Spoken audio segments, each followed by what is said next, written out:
આકાશવાણી ભુજ સમાચાર અશરફ નથવાણી વાંચે છે। નમસ્કાર। ગાંધીનગરના ખોરજ ખાતે મારુતિ સુઝુકી ઇન્ડિયા લિમિટેડ દ્વારા 35,000 કરોડ રૂપિયાના રોકાણ થકી વાહનોના ઉત્પાદનનો પ્લાન્ટ તૈયાર કરાશે। મુખ્યમંત્રી ભૂપેન્દ્ર પટેલની ઉપસ્થિતિમાં રાજ્ય સરકાર અને મારુતિ સુઝુકી વચ્ચે રોકાણ માટેના પત્ર સોંપવાનો કાર્યક્રમ ગાંધીનગરમાં યોજાયો હતો। આ પરિયોજનાથી રાજ્યની ઓટોમોબાઈલ કેન્દ્ર તરીકેની ઓળખ વધુ મજબૂત બનશે એવો વિશ્વાસ રાજ્ય સરકારે વ્યક્ત કર્યો છે। ગુજરાત વિધાનસભાનું બજેટ સત્ર 16 ફેબ્રુઆરીથી શરૂ થશે, જ્યારે 17 ફેબ્રુઆરીના રોજ નાણામંત્રી કનુ દેસાઈ બજેટ રજૂ કરશે। વિધાનસભાના 8મા સત્રનું આહવાન રાજ્યપાલ દ્વારા કરવામાં આવ્યું છે। 23 દિવસ ચાલનારા આ સત્રમાં 26 બેઠકો મળશે તેમ વિધાનસભાના અધ્યક્ષ શંકર ચૌધરીએ જણાવ્યું હતું। કચ્છના પ્રભારી મંત્રી કાંતિલાલ અમૃતિયાએ આજે કલેક્ટર કચેરી ખાતે સંકલન બેઠક યોજી કામગીરીની સમીક્ષા કરી હતી।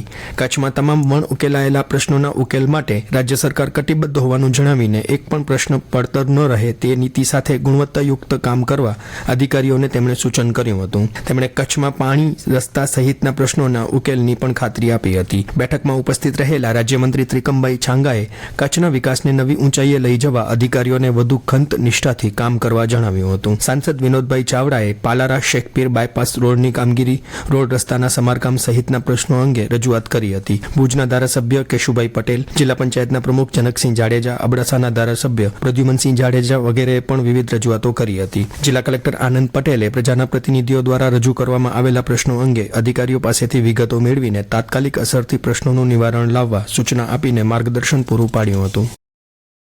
ગ્રામ્ય કક્ષાએ પાણી પુરવઠા યોજનાઓનું અસરકારક સંચાલન થાય, યોજનાઓનું માળખું સુદૃઢ બને, પાણી વેરાની વસૂલાતમાં નિયમિતતા આવે તેમજ ગ્રામ પંચાયત સક્ષમ બને તે હેતુથી પાણી પુરવઠા વિભાગ દ્વારા પાણી વેરા પ્રોત્સાહન યોજના જાહેર કરવામાં આવી છે, જેના પ્રારંભિક વર્ષ 2024-25માં કચ્છની 42 જેટલી ગ્રામ પંચાયતોને 26 લાખની પ્રોત્સાહક રકમ તેમજ જિલ્લાના કુલ 224 જેટલા વીસીઈને કુલ 10 લાખ જેટલી પ્રોત્સાહન રકમ વાસ્મો દ્વારા ફાળવવામાં આવી છે, જે પૈકી 7 ગ્રામ પંચાયતોને આજે પ્રભારી મંત્રી કાંતિભાઈ અમૃતિયા તેમજ રાજ્યમંત્રી ત્રિકમભાઈ છાંગાની ઉપસ્થિતિમાં પાણી વેરા વસૂલાત પ્રોત્સાહક યોજનાના સન્માનપત્ર એનાયત કરવામાં આવ્યા હતા, જેમાં 100% વેરા વસૂલાત કરનાર રાપર તાલુકાની શાણપર તેમજ 50% વેરા વસૂલાત કરનાર ગ્રામ પંચાયતોમાં ભુજ તાલુકાની વર્ધમાન નગર અને નાગોર, નખત્રાણા તાલુકાની નેત્રા, માંડવી તાલુકાની ગુંદિયાળી, લખપત તાલુકાની જુણાગિયા, ભચાઉ તાલુકાની ગરાણા ગ્રામ પંચાયતનો સમાવેશ થાય છે।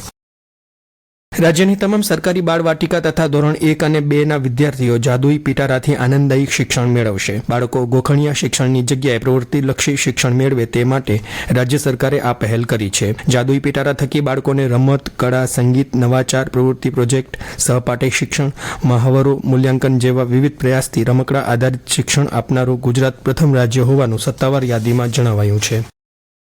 કચ્છમાં ફરી ભૂકંપનો આંચકો અનુભવાયો છે। ઇન્સ્ટિટ્યૂટ ઓફ સિસ્મોલોજીકલ રિસર્ચ ગાંધીનગરના પ્રભારી નિર્દેશક ડોક્ટર સંતોષ કુમારે કહ્યું કે રાત્રે 1:22 4.1ની તીવ્રતાના આ આંચકાનું કેન્દ્રબિંદુ ખાવડાથી 55 કિલોમીટર દૂર ઉત્તર પૂર્વ દિશામાં પાકિસ્તાનમાં નોંધાયું હતું। तड़का सुबह 1:22 में मैग्नीट्यूड 4.1 का एक अर्थक्वेक रिकॉर्ड हुआ है जो कच्छ भुज रीजन में आया था और ये जो है एक्चुअल में इसका एपिसेंटर जो है वो पाकिस्तान में है और जो कच्छ में जो हमारा खावड़ा जो स्टेशन है वहां से लगभग ये 50 किलोमीटर दूर नॉर्थ में था। तो ये कच्छ और धरोवाना के जो गांव है वहाँ आसपास ये महसूस किया गया है, लेकिन भुज सिटी या उससे नीचे के अगर इलाकों की या शहरों की बात करें वहाँ ये ज्यादा महसूस नहीं हुआ है और इससे कोई नुकसान भी नहीं हुआ है। આ પહેલા 13 જાન્યુઆરીએ ધોળાવીરા નજીક 2.7ની તીવ્રતાનો આંચકો નોંધાયો બાદ ગઈકાલે શુક્રવારે વાગડ પંથકમાં એક જ દિવસે અનુક્રમે 2.5 અને 2.7ની તીવ્રતાના 2 હળવા કંપનો અનુભવાયા હતા, જ્યારે ગત 26 ડિસેમ્બરે રાપરના ગેડી ગામની નજીક કેન્દ્રબિંદુ ધરાવતો 4.4ની તીવ્રતાનો મોટો આંચકો આવ્યો હતો। ઉલ્લેખનીય છે કે કચ્છમાં વિનાશક ભૂકંપની 25મી વર્ષગાંઠ નજીક આવી રહી છે એવા સમયે જિલ્લામાં ફરી એકવાર ભૂકંપના હળવા કંપનોનો દોર યથાવત રહેતા લોકોમાં ચિંતા જોવા મળે છે। હવામાન કચ્છ સહિત રાજ્યમાં ઠંડીમાં ઘટાડો થવાની હવામાન વિભાગે આગાહી કરી છે। પવનની દિશા બદલાતા તાપમાન 2 થી 3 ડિગ્રી વધશે તેમ હવામાન વિભાગના વડા ડોક્ટર A.K. દાસે જણાવ્યું હતું। फोरकास्ट है 17 से लेकर 22 जनवरी तक। मौसम आमतौर पर शुष्क रहने का पूर्वानुमान है। उत्तर दिशा से पवन चलने का पूर्वानुमान है और जो स्पीड है 15 से 20 नॉट रहने का पूर्वानुमान है। અને આ સાથે સમાચાર બુલેટિન પૂરું થયું। નમસ્કાર।